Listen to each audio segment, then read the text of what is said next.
जय हिंद दोस्तों, जैसे कि आपको पता होगा इनकम टैक्स रिटर्न भरने के लिए हमें आईटीआर का जो फॉर्म है वो सेलेक्ट करना पड़ता है। और जो आईटीआर 1 है, जिसे कि सुगम बोलते हैं, बहुत ही आसान फॉर्म है जो कि salary income, income from house property और अदर सोर्स की इनकम वाले लोग ही इसको भर पाते हैं। लेकिन कई बार जाने अनजाने में लोग दोस्तों गलत फॉर्म सेलेक्ट कर लेते हैं, जिससे कि इनकम टैक्स डिपार्टमेंट से नोटिस आने की संभावना रहती है। तो आपको इस वीडियो के अंदर जो डिस्कस करने वाले हैं 12 या 13 कंडीशंस हैं। अगर आप इन कंडीशन में फॉल करते हो तो आपको आईटीआर 1 नहीं भरनी है, आपको जो सुटेबल फॉर्म है वही भरना है, ताकि आपको आपकी आसानी से आईटीआर जो है प्रोसीड हो जाए, कोई दिक्कत का सामना ना करना पड़े। फाइनेंशियल ईयर जो 21-22 खत्म हुआ है उसकी आईटीआर की लास्ट डेट 31 जुलाई है दोस्तों। इनकम टैक्स डिपार्टमेंट बार बार नोटिफिकेशन भेज रहा है, रिमाइंडर भेज रहा है, आप अपनी रिटर्न भर लीजिए। तो अभी तक आपने रिटर्न नहीं भरी है तो रिटर्न भर लें, और देर ना करते हुए चलिए दोस्तों वीडियो को स्टार्ट कर।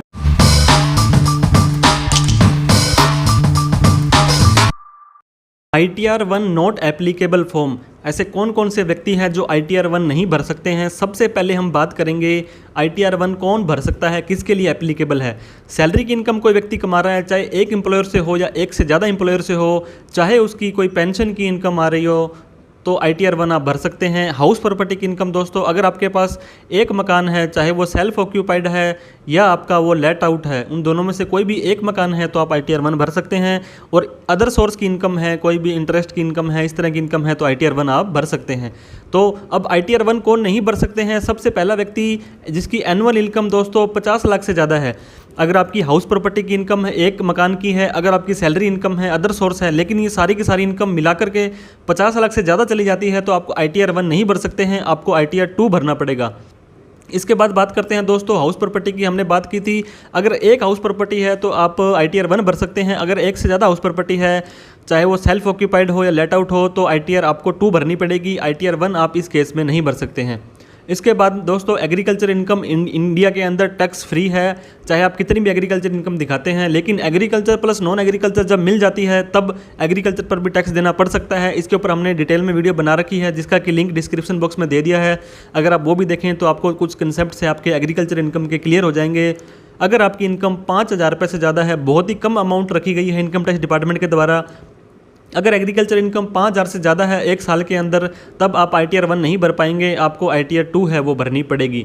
इसके बाद में अगर आप दोस्तों आपने कोई इन्वेस्टमेंट कर रखी है अनलिस्टेड कंपनी के अंदर, दो तरह की कंपनी होती है, लिस्टेड और अनलिस्टेड, लिस्टेड शेयर और अनलिस्टेड शेयर्स। अगर आपके पास अनलिस्टेड इक्विटी शेयर्स हैं तो आप आईटीआर 1 नहीं भर सकते हैं, आपको आईटीआर 2 ही भरनी पड़ेगी।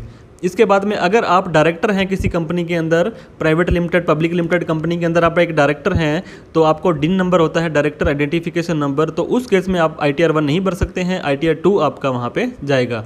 इसके बाद बात करते हैं टीडीएस डिडक्टेड। ये एक बड़ा ही शानदार धमाकेदार जो है मैकेनिज्म सेक्शन है, इंट्रोड्यूस किया गया था, सेक्शन 194N, जो कि लगभग 1.5-2 साल हो गए हैं। अगर आप अपना ही पैसा बैंक से निकालेंगे तो बैंक आपका टीडीएस काट लेगा, टैक्स काट लेगा, और इनकम टैक्स डिपार्टमेंट को बता देगा कि इस व्यक्ति ने हमारे बैंक से इतने रुपए का नगद निकाला है और इसको आप जो देखें ट्रीट कर लीजिए, देख लीजिए। तो टीडीएस ऑन कैश विड्रॉल, अगर आप अपनी आईटीआर नहीं भरते हैं पिछले 3 साल की, तो 20 लाख से ज़्यादा अगर रिटर्न भर रहे हैं तो 1 करोड़ से ज़्यादा कैश निकालने पर आपका जो है टीडीएस काटा जाएगा दोस्तों। और वो टीडीएस अगर आपका कट गया तो आप आईटीआर 1 नहीं भर सकते हैं, क्योंकि इतना सारा लेन देन कर रहे हो, आईटीआर 1 आपके लिए सूटेबल नहीं होने वाली है। तो आपको आईटीआर 2, 3, 4 जो भी आपके ऊपर एप्लीकेबल होती है वो भर देनी है, लेकिन आईटीआर 1 आप नहीं भर सकते हैं अगर आपका टीडीएस कटा है कैश विड्रॉल के ऊपर। तो इसके बाद बात करते हैं दोस्तों शेयर्स में, म्यूचुअल फंड्स में अगर आप इन्वेस्ट करते हो और वहाँ से लॉन्ग टर्म और शॉर्ट टर्म के अंदर आप ट्रेडिंग करते हो, एक ट्रेडिंग होता है और एक इन्वेस्टमेंट होता है। यहाँ पे इन्वेस्टमेंट की बात कर रहे हैं, शेयर्स म्यूचुअल फंड में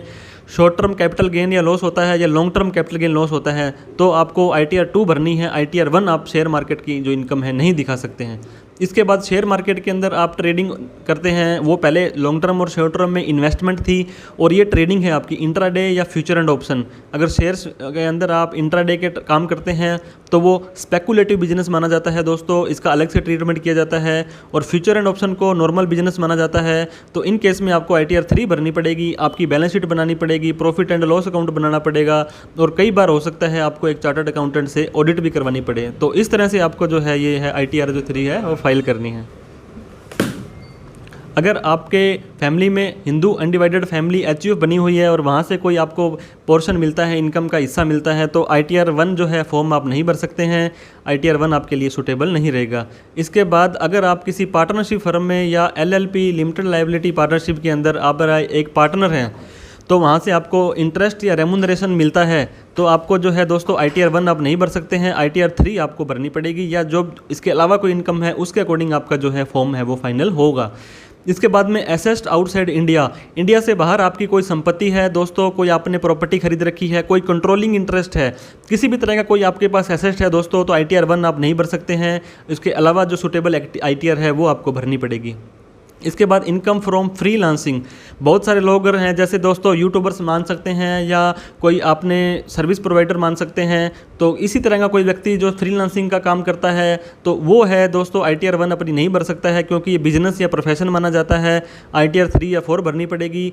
इसी तरह से अगर आप सेल करते हैं, कोई माल बेचते हैं, सर्विस करते हैं, ट्रेडिंग करते हैं, तब भी आपको जो है ITR 1 नहीं भरनी है। ITR 3 या 4 जो भी एप्लीकेबल होता है वो आपको भरनी है, ताकि इनकम टैक्स डिपार्टमेंट से कोई सामना आपको ना करना पड़े और आपकी जो ITR है वो इजीली प्रोसेस हो जाए। तो आशा करता हूं दोस्तों आपको वीडियो हमारी अच्छी लगी होगी, तो इसको लाइक करना ना भूलें, और चैनल को अभी तक सब्सक्राइब नहीं किया है तो दोस्तों सब्सक्राइब कर दें, ताकि हमारा भी हौसला बढ़ जाता है। और इस ब्यूटीफुल इन्फॉर्मेशन को अपने चाहने वालों में भी शेयर करें, क्योंकि शेयरिंग इज़ केयरिंग कहा जाता है। थैंक यू सो मच दोस्तों। जय हिंद, जय भारत।